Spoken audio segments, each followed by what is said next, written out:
reporters Urbain Benito Somé et Fousseni Kindo. Le Bitcoin est l'une des crypto-monnaies la plus connue certainement, mais il en existe d'autres en usage dans le monde et dans l'espace CEDEAO, la communauté économique des États de l'Afrique de l'Ouest. Si la crypto-monnaie opère indépendamment des banques et des gouvernements, elle permet aussi la facilitation des échanges dans l'économie.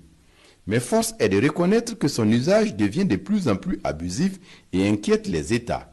D'où cette rencontre de Ouagadougou à l'intention des députés de la CEDEAO. Tout changement charrie des incertitudes, des inquiétudes, mais on a bon espoir qu'avec la crypto-monnaie, comme le thème même le dit, c'est pour faciliter le commerce intercommunautaire dans l'Afrique de l'Ouest.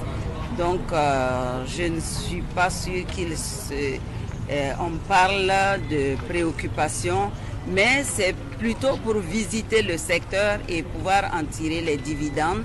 Pour la CEDEAO, même si la crypto-monnaie a des avantages certains, il est tout de même hasardeux d'y investir en l'absence d'un cadre légal.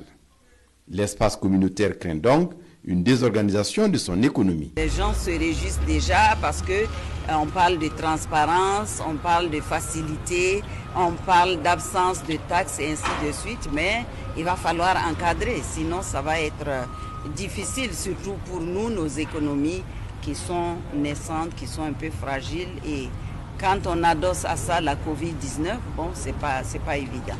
Il faut que nos économies puissent émerger malgré la Covid-19, malgré l'avènement de la crypto-monnaie. Il faut qu'on trouve un juste milieu pour que tout se passe au mieux dans nos économies.